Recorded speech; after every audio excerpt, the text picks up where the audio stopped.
늘 동행하시며 눈동자와 저희를 지켜보아시고 우리 인간 같아야 어제와 오늘이 같지 아니하고 또 결심도 쉬 무너질 수 있지만 우리 아버지께서는 영원과 지금이 다르지 아니하고 오직 그 안에 무한히 충만해 가시기에 또한 저희를 사랑하심도 변치 아니하시고 또 처음 시작하신 모든 선하신 일을 또 온전히 이루실 것을 믿고 감사를 드립니다. 저희들 한 심령을 아신 바 되시고 또 친히 이름을 기록하셨사오니 생명록에 흐려지지 아니하고 또 저희들의 심령이 이 땅에서 아버지의 그 충만하신 모든 은혜와 인도하심을 늘 느끼며 살아갈 수 있는 깨어있는 심령들로 다 이끌어 주셨기를 바라와 이 시간에도 어디에 있든지 동일한 말씀으로 살아가는 가족들 모두 채워주셨기를 바라옵고 예수님의 이름으로 기도드립니다. 아멘.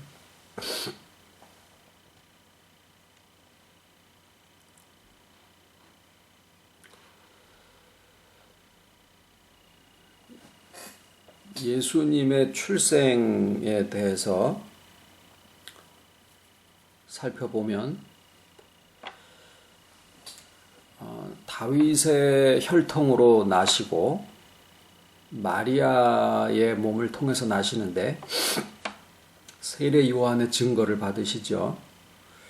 그런데 이 세 분의 그 혈통 관계를 보면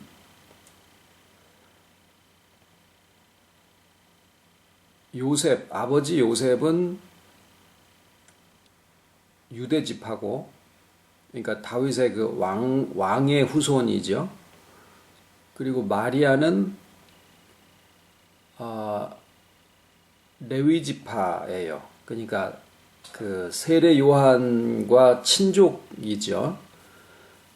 그래서 세례 요한도 그렇고 마리아도 그렇고 레위 지파인데 레위 지파는 제사장 반열이죠. 그리고 세례 요한은 제사장 반열에 있었지만은 어느 줄거리로 봐야지 옳으냐면은 선지자의 줄거리로 보는 것이 일반적인 견해입니다.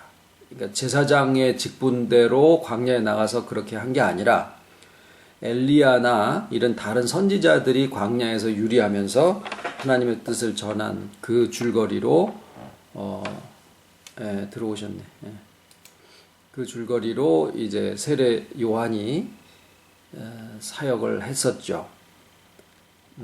그래서 예수님이 출생하시는 그 상황을 놓고 다윗의 자손, 그러니까 왕의 혈통으로는 요셉의 그 혈통이고 또 마리아에게서는 그 제사장, 레위 지파, 제사장 직분의 그 증거로 내려오고 그 다음에 레위 지파이지만은 선지자는 지파와 상관없이 나왔었는데 하나님이 보내셨는데 이때 당시에는 레위 지파인 사가랴의 아들로서 이제 세례 요한이 와서 예수님을 내 뒤에 오시는 이는 나보다 크시다. 그리고 하나님의 어린 양이로다 라는 증거를 했었죠. 그러니까 예수님의 출생을 놓고 보면은 세 가지의 직분의 줄거리가 다 연결이 되어 있다라는 것을 알 수가 있어요. 그러니까 왕의 직분으로서의 요셉의 아들, 그 다음에 마리아로서의 제사장의 그 반열, 그 다음에 선지자로서의 세례 요한의 증거. 그래서 결국 창세기에 나와 있는 것처럼 큰 광명은 낮을 주관하고 작은 광명은 밤을 주관을 하는데 세상의 왕의 족보는 무너지고 세상의 왕의 혈통은 끊어졌지만 예수님에게 그 왕직으로서의 그리스도의 직분이 요셉으로 이어져 내려왔고 또 제사장으로서의 직분이 레위 지파 마리아의 몸을 통해서 나아심으로 또 이어져 내려왔고 또 선지자의 직분도 내려오지요. 그래서 결국 그리스도의 세 가지 직분에 해당하는 줄거리가 이게 족보가 아니라 혈통이 전부 다 예수님의 출생을 놓고 이렇게 끊어지지 아니하고 연결되어져서 그 출생으로 나타나졌다라는 것을 우리가 알 수 있습니다. 그런데 이제 예수님의 출생을 놓고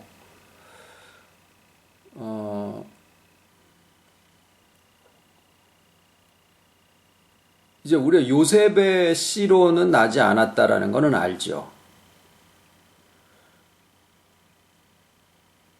그런데 이제 마리아의 씨는 어떻게 되냐? 우리가 이제 과학의 시대를 살다가 보니까 마리아에게서는 그 씨의 유전이 이어져 내려온 것이냐? 그렇지 않다고 봐야지 됩니다.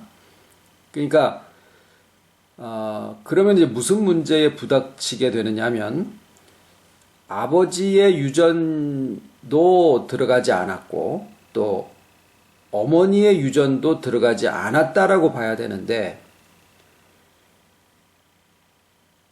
그렇게 되면은 예수님이 과연 인간은 맞나라는 사실에 봉착을 하게 되는데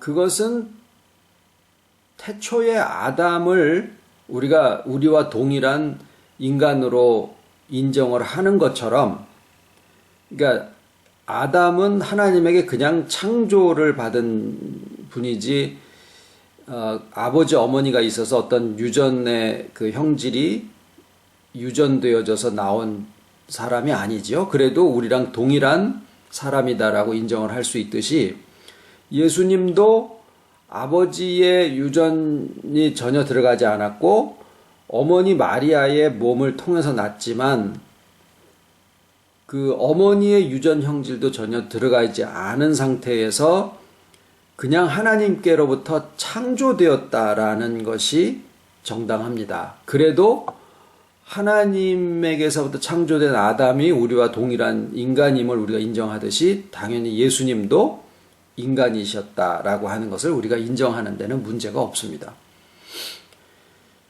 예수님이 그러면 아버지의 씨로 나지 않고 어머니의 씨로도 나지 아니하고 하나님에게로부터 바로 창조함을 받아서 났다라고 하는 것으로 사람들은 흔히 죄가 없게 하기 위해서 그래서 거기에 있지도 않은 동정녀라는 용어를 거기다가 사용을 해서 더 극단적으로 나가면은 마리아에게도 신성이 있었다라는 식으로까지 그 교리를 변질시키고 있는 실정인데 이 죄가 없게 하기 위해서 예수님이 아버지의 씨나 어머니의 씨를 통하지 않고 나음을 받았다라고 설명을 하게 되면 그거는 죄가 유전에 의해서 그러니까 유전 형질 속에 죄가 유전되어져서 내려온다라는 그러한 논리가 되어져요. 근데 그렇게 되면은 죄 문제를 해결하기 위해서는 유전 공학자들이 무언가를 해야지 된다라는 얘기가 되고 그게 아니라 만약에 예수님에게 의해서 구원이 되어졌다라고 하면은 그러니까 죄가 유전에 의해서 내려온다라고 그렇게 논리를 펴게 되면은 또 거슬러 올라가서 예수님이 어머니나 아버지의 유전 정보, 유전의 씨에 의해서 나신 게 아닌 이유는 그게 죄가 없게 하기 위해서다라고 이야기를 하면 우리가 예수님으로 인해서 구원을 받았을 때 우리에게서 어떤 유전 형질적인 변이가 일어나야지 되는 그런 상황이 되어져요. 근데 그건 아니잖아요. 그러니까 결국 무슨 얘기냐면 예수님이 아버지의 씨나 어머니의 씨를 통하지 아니하고 단지 그 몸만 빌려서 나온 이유는 뭐냐? 죄 없는 분으로 나게 하기 위해서다라는 것은 옳지 않다라는 거예요. 그런 논리를 펴서는 이 죄의 문제에 대해서 접근하는 방법이 전혀 잘못되어 있는 상황입니다. 그러면 예수님이 왜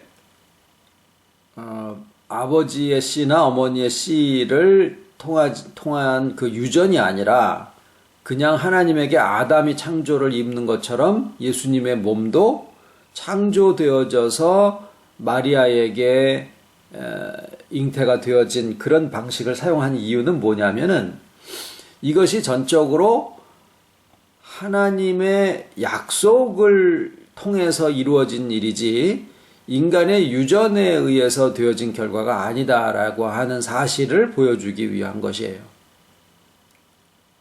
그런데 그렇게 보면 예수님의 출생은 우리 영의 구원과 굉장히 영의 탄생과 굉장히 유사한 점이 있습니다.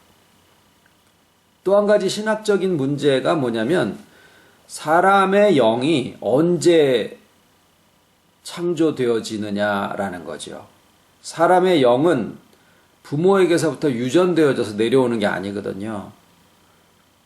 그래서 사람의 영의 창조가 사람의 육체가 잉태가 되어지는 순간이다라고 얘기를 하는 사람들도 있고 또 그 이전에 창세기라든가 그러니까 창조 시에라든가 아니면은 창조 이전에 그 논리는 어디서 나온 거냐면은 그 잠언에 나와 있는 사람들이 사는 땅에서 즐거워하였으며 인자들을 기뻐하였으며라는 그 구절을 가지고 사람들의 영이 이미 영계의 하나님의 세계에 창조되어져서 다 기다리고 있다가 사람들이 출생을 할 때 거기에 하나씩 이렇게 갖다 끼워 맞춰진다라고 얘기를 하는 그런 신학자들도 있고 그게 아니고 하나님이 지금도 사람들을 출생을 하게 하실 때 즉시 영들을 창조하셔서 거기다 이렇게 같이 태어나게 한다라고 하는 그런 얘기들도 있고 그러는데 둘 다 모르고 하는 얘기예요. 뭘 모르고 하는 얘기냐면 영이 우리랑 똑같은 이 물질의 3차원적인 세계, 과거, 현재, 미래로 흘러내려가는 이 세계에 있는 것으로 착각을 하기 때문에 생기는 현상이에요. 영은 어디에 있느냐면 하나님의 세계, 즉 영원의 세계에 존재하는 존재이기 때문에 하나님에게 있어서는 영원 전과 지금이 다르지 않다라는 말씀을 몇 번 드렸죠. 영도 마찬가지입니다. 그러니까 영이 창조되어지는 시점이 우리의 시간의 흐름으로 우리가 옛날에 무슨 애들 우화 같은 데 보면은 신선들이 사는 세계에 가가지고 바둑 한 판 두고 한 시간 정도 이렇게 쉬다가 왔는데 와서 보니까 자기가 알던 사람들이 전부 다 막 노인네가 되고 어떤 사람은 죽고 그랬다. 몇십 년이 지났다. 이런 그 얘기들을 들은 적이 있거든요. 그게 이제 어떤 시간의 상대성을 얘기를 한 건데 하나님의 세계라고 하는 세계는 시간의 흐름이 없어요. 충만히 더해져 가는 것은 있지만, 그러니까 고정되어 있는 아무것도 아닌 것들이 그냥 허옇게 이렇게 둥둥둥둥 떠다니는 세계가 아니라 우리가 지금 시간의 흐름 속에서 이해되어지는 이런 차원에서 이게 상상되어질 수 있는 부분들이 아닌데 어쨌거나 하나님 안에서 모든 사람들이 그냥 고정되어 있는 게 아니라 점점 충만해져 가고 있다. 더 충만. 어린아이가 충만한데 점점 커면서도 또 충만할 수 있는 것처럼 하나님 안에서 점점 충만해져 가는 것은 있는데 그게 시간적인 흐름이 아니다라는 거죠. 그런데 영이 거기에 있는 존재라는 거예요. 지금 우리에게 있는 영이 하나님의 영원의 세계에 속해 있는, 그러니까 우리의 인격의 어떤 부분이, 예? 영이 있는 것을 우리가 다 잘 알지 않습니까? 그러니까 인간에게, 나에게 영이라는 것이 나의 인격의 한 부분으로 되어 있는데, 그 영이라는 존재는 지금 우리가 이 순간이라고 생각하는 이 시점에도 이미 영원 전에 있는 것과 같은 그런 영원의 세계의 하나님과 같은 그러한 존재로서 그런 속성을 가지고 내 인격에 속해 있다라는 거예요. 하나님의 세계에 속해 있는 존재인데 내 인격에 같이 속해 있다라는 거예요. 그러니까 우리의 영이라는 부분을 통해서 우리에게 하나님의 속성이 지금 이렇게 우리의 인격 안에 포함이 되어 있는 그런 존재다라는 거예요. 그리고 그 영이 지금 속해 있고 존재하고 있는 것은 나의 인격에도 속해 있지만 하나님의 세계에도 지금 동일하게 속해 있기 때문에 하나님의 모든 그 풍성하심과 능력과 완전하심이 천국의 것이 지금 우리의 영에까지 이렇게 와 있다라는 거예요.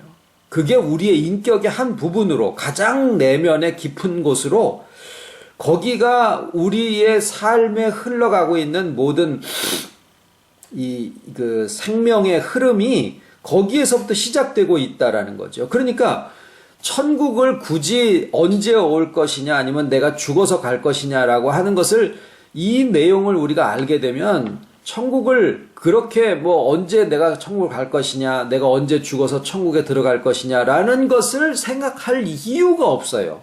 이걸 알게 되면. 내 인격의 영이라고 하는 그 부분이 지금 분명히 내게 있다라고 하는 것을 우리가 다 알잖아요. 영혼, 이것을 다 알잖아요. 그런데 그 영이 하나님과 같은 속성을 가지고 하나님이 존재하시는 그 세계에 속해 있는 존재다라는 거예요. 그리고 거기에 하나님의 모든 천국의 그 모든 능력과 영광과 충만함이 지금 영에게까지 다 와 있다라는 거예요. 우리는 그것을 자꾸 알아가고 있는 것이고. 그래서 이 일곱 가지, 그러니까 창조의 일주일간, 엿새 동안에 만드시고 일에 되는 날 쉬신 이 7날 동안의 과정이 역사의 섭리를 통해서 7의 시대로 결국에는 그리스도가 그 안에 핵심이신데 그리스도가 핵심인 그 끝에 여자를 만드시듯이 모든 창조의 끝에 여자를 만드셨고 그 남자와 여자를 통해서 하나님이 그 안에서 안식하시고 7째 날을 복주사 거룩하게 하셨다라고 하는 창조의 끝이 거기가 되는 것처럼 역사의 7시대도 제사장, 왕, 제사장, 선지자의 시대를 거쳐서 사람으로서의 시대를 거치고 그 다음에 예수 그리스도께서 오심으로써 모든 섭리가 다 완성이 되죠. 그리고서 그 예수님의 신부격으로서의 여자에 해당하는 교회들이 연합을 하게 되고 그건 예수님의 모든 구속 사역이 다 완성이 되신 다음에 그 다음에 내가 아버지께로 가노라 하고 가신 그 세계가 결국 어디라고 그랬습니까? 우리의 영과 연합하는 세계를 얘기하신다 그랬잖아요. 거기는 비밀이에요. 그건 자기의 깨달음이고 성경의 해석에 속하는 부분이에요. 그런데 그 오신 그 세계 속에서 그때 당시에서부터 지금까지가 초대교회예요. 그때서부터 지금까지가 다 예수 그리스도와 연합한 자들의 신부들의 교회가 그때 시대의 1세기만이 아니라 지금 2000년이 지난 오늘날까지도 다 초대교회고 그 초대교회가 그리스도로 더불어서 왕노릇하고 있는 시대이기 때문에 이 시대를 천년왕국이라고 얘기를 하는 거예요. 그러니까 시기적으로의 천년왕국, 성경의 역사적으로서의 시대적인 천년왕국은 예수 그리스도의 부활하심으로 말미암아 주와 연합한 자들의 초대 교회들로서 이루어지는 오늘날까지의 모든 시대가 다 천년왕국에 해당하는 겁니다. 이것이 개혁주의에서 이야기를 하는 종말론이고 이것이 성경적인 복음적인, 그러니까 언제 주님 오실까를 기다리는 게 복음적인 게 아니라 2000년 전에 주님이 역사의 모든 증거, 출생에서부터 아까 왕과 제사장 선지자의 그 반열의 마지막 그 증거를 받아서 요셉의 자식으로 나지만은 그 집안에 나지만 요셉의 씨는 들어가지 않고 마리아의 몸을 빌어서 나지만은 마리아의 씨도 들어가지 않고 선지자 세례 요한의 증거를 받아서 새 직분의 증거를 받아서 예수 그리스도께서 나시잖아요. 그리고 하신 모든 사역도 다 완성하시고 죽으시고 부활하신 다음에 거기가 성경의 역사의 기록이에요. 그 다음에 내가 아버지께로 가노라라고 가셨다가 내가 다시 오마 하신 그 세계가 어디예요? 우리의 영혼에 오셔서 연합하시는 거기가 하나님 우편, 하나님의 전권대사로서 모든 그 하나님의 능력과 충만하심을 다 받으셔서 행사하신다라는 그 의미가 하나님 우편 보좌라는 말씀을 드렸고, 하나님 우편 보좌가 어린 양의 보좌인데 그 어린 양의 보좌가 놓인 곳이 어디냐? 우리의 뱃속이다라는 거예요. 그래서 배에서 생수가 강같이 나온다. 표현은 뱃속이라고 되어 있지만은 엄밀하게는 인격의 내면이라고 해야 돼요. 이 배가 아니라. 그러니까 인격의 내면이 뭐예요? 영이에요, 영. 그러니까 그 영이 하나님에게 속해 있는 세계인데 우리 인격의 일부분이고 우리의 인격의 본질이고, 그러니까 예수 그리스도께서 하나님으로서 하나님 우편에 계시는 자리가 우리의 영혼과 연합되어 있는 자리다라고 하는 것에 대해서 가고 오고의 개념만 우리가 이해해서 그게 표현이 그렇게 돼 있을 뿐이지 어딜 가신 것도 아니고 어딜 오시는 게 아니고 바로 거기가 여기다라고 하는 것을 우리가 공간과 시간에서 벗어나 가지고 생각해 보면은 너무나 쉽게 이해가 되는 부분이에요. 그래서 우리에게 영이 살아나게 되잖아요. 살아나게 되면은 이게 속에 든 게 자꾸 나올 수밖에 없는 건데, 이게 이제 수련회 때 주제로다가 지금 드린 건데, 그 다음에가 뭐가 문제냐면, 용어가 성경에 영이 있고, spirit이 있고, 그 다음에 영혼이 있어요. soul. 왜 똑같은 영인데 어떤 때는 영이라 그랬고, 어떤 때는 영혼이라 그랬느냐. 엄밀히 다르거든요. 물론 한국 번역된 곳에서는 영이라고 해야 되는 곳을 영혼이라고 이렇게 번역을 한 경우들이 종종 있습니다. 근데 영혼이라 그래도 거기에 영이 포함이 되어 있는 건데 왜 영혼이라는 표현을 꼭 붙이신 이유가 뭐냐? 여기가 아주 재미난 부분이에요. 영인데 왜 영혼이라 그랬느냐? 같은 존재인데 영은 영만을 얘기를 해요. 근데 영혼은 영이 우리의 혼과의 연합되어 있는 부분을 얘기를 하는 게 영혼이에요. 그래서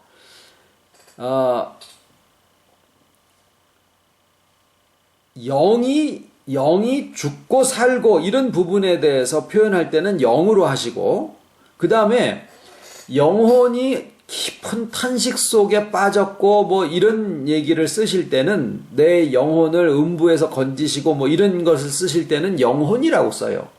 그런데 영혼이라는 단어가 너무나 우리한테 감사한 단어인 거예요. 왜냐하면은 영이 우리의 속사람으로만 계시는 것이 아니라 영혼으로서 우리의 혼과 연합되어진 것이 영이 주님과 연합된 것과 같이 영과 혼이 연합되어 있다라는 거예요. 그래서 줄거리가 이어져 나오는 거예요. 혼은 흙의 성질을 가지고 있는 존재예요. 흙의 속성을 가지고 있어서 우리의 혼은 소멸성을 가지고 있는 부분입니다. 그런데 영혼으로서 있음으로써 이 혼이 흙의 속성을 가지고 있음에도 불구하고 영이 가지고 있는 풍성함이 영혼을 통해서 바깥으로 흘러나오게 되는 통로가 거기에 나오게 된다라는 거예요. 여기에 그리스도적인 연합의 비밀이 영혼에도 있다라는 거예요. 그리스도의 인간으로서의 예수님과 하나님으로서의 예수님이 한 인격으로서 존재하는 것처럼 우리의 영과 주님이 또 연합되어 있고 그 다음에 영과 혼이 연합되어져서 영혼이 되어 있다라는 사실이 이게 하나님의 그 그리스도적인 신비가 우리의 인격, 영혼은 둘 다 나예요. 그런데 영이 주님과 더불어서 연합하여서 소생하고 나서 영으로만 있는 게 아니라 우리의 혼과 연합해서 그리스도적인 연합이 내 안에서도 일어나고 있더라라는 거예요. 그게 영혼이에요. 그리고 혼은 몸과 하나잖아요. 혼은 몸과 하나잖아요. 그러니까 결국 하나님의 천국이 영으로서 부활하신 주님으로서의 천국이 그 예수님이 본인 스스로를 천국이라고 천국의 제자된 뭐 서기관들마다 이런 표현을 쓰시잖아요. 그때 천국은 본인 스스로를 천국이라고 하신 거거든요. 부활하신 주님 스스로가 천국이에요. 그런데 우리의 영과 연합하셨잖아요. 그리고 영이 영혼이 됨으로써 그리스도적인 연합이 내 안에서 일어나고 있고 혼은 어떤 사람은 저 같은 사람은 좀 둔해서 택시를 타고 가다가 앞에 누가 확 끼어들어가지고 그 브레이크를 꽉 밟아도 그냥 운전사는 놀래가지고 막 그냥 욕을 하고 그러는데 저는 뒤에서 이렇게 가만히 앉아서 아이고 저런 나쁜 놈 이런 적이 있어요. 그래서 아이고 저기 기사 양반이 아이고 선생님 그냥 아우 그냥 그렇게 놀래지도 않고 그러신다고. 그런데 그게 놀래지 않아서가 아니라 사람이 둔해서 그런 거예요. 나중에 집에 와가지고 깜짝깜짝 놀래고 밤에 자다가 막 그냥 이러고 그러거든요. 그러니까 놈이랑 싸움을 잘 못해요. 이게 말이 탁 튀나오면 한 3초 이내에 모든 게 탁탁탁탁 왔다 가야 이게 싸움이 되고 그러는데 내가 지금 모욕을 당한 건지 욕을 먹은 건지 몰라가지고 집에 직장에서 막 이러고서 집에 가면서 이제 막 열나고 이러는 종류의 사람인데 어떤 사람들은 마음에서 문제가 생겨버리면은 막 얼굴이 난리가 나고 막 그러는 사람들이 있잖아요. 막 즉각 반응하고 그러는 사람들이 있죠. 마찬가지로 영은 하나님의 속성을 가지고 있기 때문에 즉각입니다. 하나님과 떨어지면 그냥 그 순간 죽어버린 거고 연합하면 그 순간은 소상하는 거고 혼은 좀 느려요. 몸은 더 느리죠. 사람들마다 몸과 마음의 반응 속도가 일정하지는 않습니다만은 또 그 다음에 나오는 것들은 또 더 느릴 수도 있는 거고 그런데 이런 것들이 다 지금 말씀드린 성경의 용어로서 다 연결이 되어 있다라는 거예요. 우리의 보이는 모든 것들이 몸을 통해서 연결이 되어 있고 몸과 혼이 우리의 마음과 몸이 하나라는 거는 우리가 늘 경험하는 일들이죠. 그런데 오늘 드린 말씀 중에서 아주 감사하고 신기한 부분이 뭐냐면 영혼이라는 용어예요. 영혼이라는 용어고 그 존재예요. 그게 나거든요. 우리거든요. 우리. 그래서 예수님까지의 일곱 날 동안의 창조의 과정이 7시대를 거치면서 오늘날까지를 포함해서 이게 역사 전체를 다 얘기를 하는 겁니다. 천년왕국 이후에 뭐가 이렇게 있다, 이런 세계를 얘기를 하는 게 아니라 하나님의 모든 섭리가 7시대로 다 완성이 되어지는 거예요. 그렇게 되시면서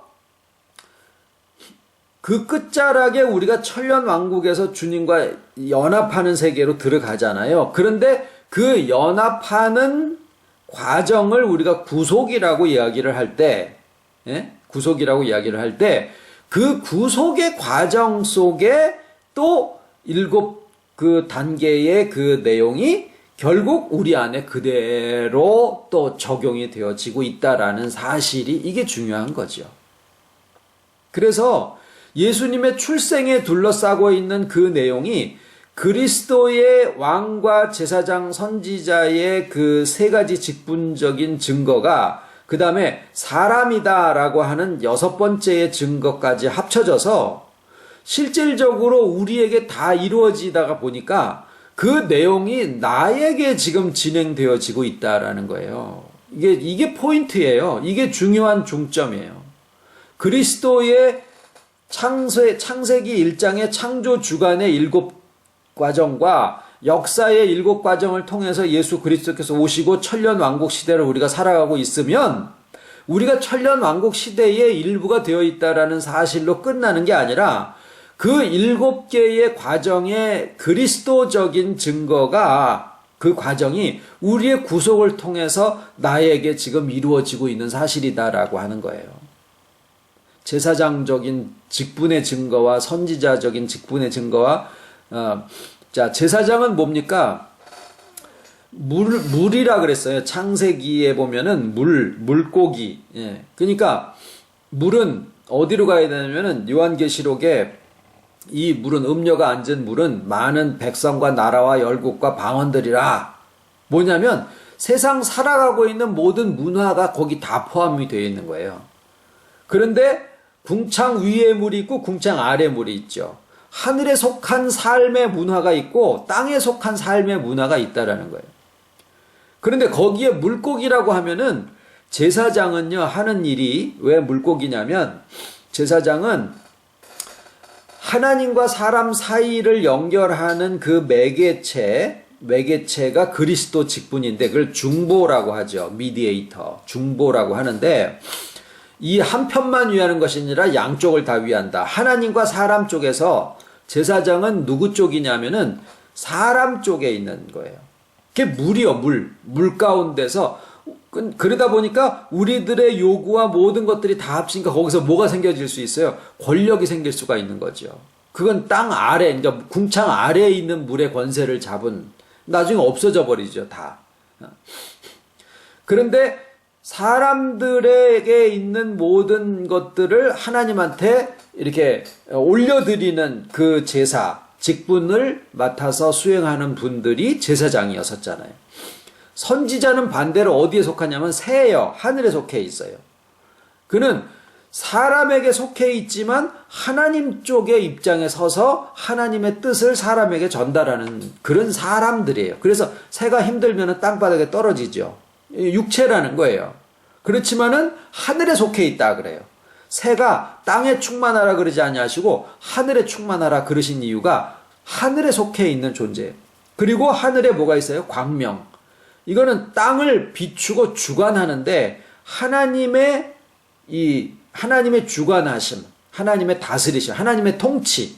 그것이 뭐냐? 지배하고 조정하는 게 아니라 뭐예요? 비추신다. 그래서 만물로 하여금 만물답게 하시고 소성하게 하시는 그러한 역할을 하시는 게 하나님의 왕으로서의 직분이에요. 그러니까 제사장 또 선지자, 왕 이 3가지 직분이 그리스도의 기름 부음 받은 직분이라고 할 때 결국 우리 안에서 그 직분들이 지금 수행이 되어지는 증거가 나타나지면서 하나님의 다스리심과 하나님의 또 중보로서 선지자 제사장 직분 그리고 사람 되어짐 여기에 그리스도 직분이 지금 우리의 구속이라고 하는 게 결국은 뭐냐? 그리스도 직분이 사람으로서 우리에게 이루어진다라고 하는 사실이에요. 그러니까 내가 천년 왕국에 속해 있는 그냥 하나의 사람이다 이게 아니라 그리스도와 연합되어져서 아까 말씀드린 순서대로 하나님이 예수님과 하나시고 예수님이 우리의 영과 연합하셨고 영이 영혼으로서 우리의 혼과 영의 그리스도적인 연합이 이루어지고 그 다음에 혼이 몸과 하나고 몸이 모든 삶을 살아가게 되잖아요. 결국에는 이 모든 과정이 이렇게 연합되어져서 소성되어지고 회복되어지는 과정 속에서 뭐가 이루어지는 거냐? 그리스도가 완성이 되어진다라는 거예요. 개체적으로. 그냥 내가 그리스도를 믿으니까 너도 그리스도다. 바요나 시모나 복이 있도다. 이게 아니라 하나님이 7날 동안 천지를 창조하시고 7시대에 걸쳐서 이 세상을 완성을 하셨듯이 역사를 완성을 하셨듯이 우리가 구속을 받는다라고 하는 의미가 결국은 무엇이냐면 그리스도의 직분과 그리스도의 사람 되심이 우리의 삶과 인격을 통해서 완성이 되어진다, 이루어진다라는 이야기예요.